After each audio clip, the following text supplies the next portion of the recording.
The crystalline corridors of the Valdorian transport ship hummed with the low vibrations of quantum engines as Kira pressed her pale blue face against the viewing port.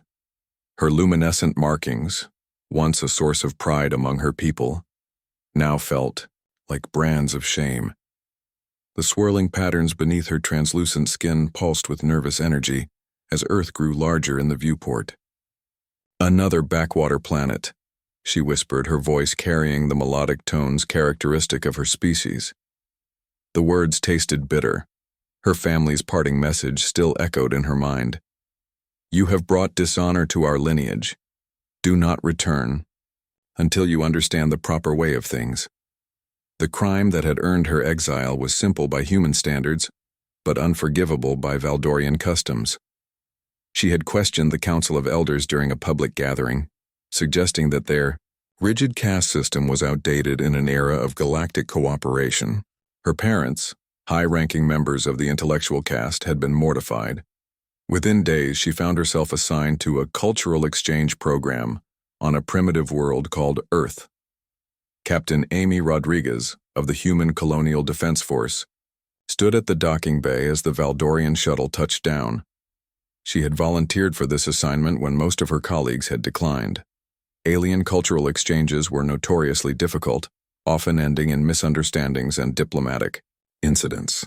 Beside her stood Lieutenant Diana Chen, an elf from the Terran colonies who had joined humanity's military after her own people had rejected her for choosing a career in warfare rather than the traditional elven pursuits of art and nature magic. Her pointed ears twitched slightly as she sensed the emotional distress radiating from the approaching shuttle. "She's scared," Diana murmured to Amy. "And angry. I know that feeling." The shuttle's doors hissed open, releasing a cloud of oxygenated mist. Kira emerged slowly, her 7-foot frame moving with the fluid grace of her people. She wore traditional Valdorian robes that shifted color with her emotions, currently displaying deep purples and blacks that spoke of sorrow and isolation. Amy stepped forward with a warm smile. "Welcome to Earth, Kira. I'm Captain Rodriguez, but please call me Amy. This is Lieutenant Diana Hayes." Kira's large, multifaceted eyes studied the two women. She had expected the typical human response to alien visitors: fear, curiosity, or attempts to assert dominance. Instead, she found genuine warmth in Amy's expression and understanding in Diana's violet gaze. "I am honored by your welcome," Kira replied formally, though her voice wavered slightly. "I fear I may not be the cultural ambassador your people expected." Diana stepped closer, her elven intuition picking up on nuances that humans might miss. "None of us are what others expect us to be. Sometimes that's exactly what makes us valuable." Over the following weeks, Amy made it her personal mission to help Kira adjust to Earth. She showed her the diversity of human culture, from bustling cities to quiet rural communities.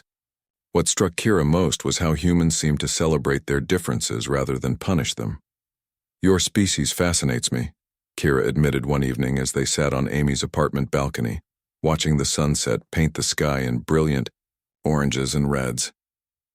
"You have so many variations in appearance, culture, and belief, yet you find ways to work together." Amy poured tea from a ceramic pot, the steam rising between them. "It wasn't always that way. We fought terrible wars over our differences, but we learned that our diversity makes us stronger, not weaker." Diana joined them frequently, sharing her own experiences of being an outsider. As an elf who had chosen a military career, she understood the pain of family rejection. "My people believe in harmony and pacifism," she explained to Kira. "When I chose to become a soldier to protect others, they said I had lost my elven soul." "Do you regret your choice?" Kira asked. Diana considered the question carefully. "Some days, but I've saved lives, protected the innocent, and found a family among humans who value my skills. My birth family may have rejected me, but I've built something better." As months passed, Kira began to bloom in ways she never had on her homeworld. Amy encouraged her natural curiosity and analytical mind, supporting her research into comparative governmental systems. Diana taught her combat techniques, recognizing that the aliens' unique physiology could be adapted for defensive purposes. "You're wasting your talents on a primitive world," came the message from Kira's parents when she submitted her first research paper on human democratic processes. "Return home and accept your place in our society."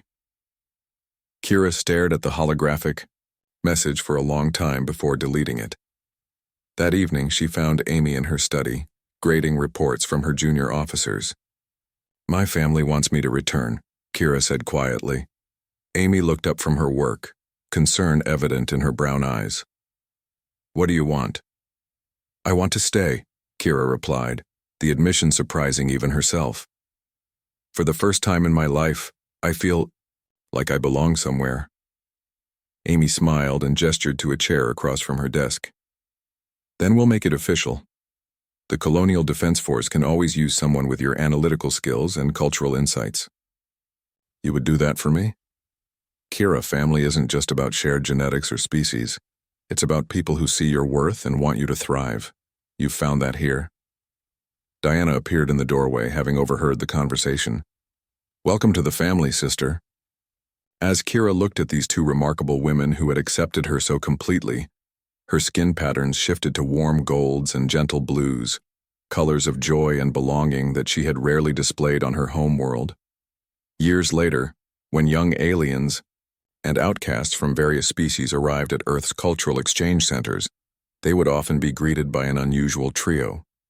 Captain Amy Rodriguez with her infectious human optimism, Commander Diana Hayes, the elf who had found strength in choosing her own path, and Dr. Kira Valdos, the alien researcher who had discovered that sometimes the family you choose is worth more than the one you were born into.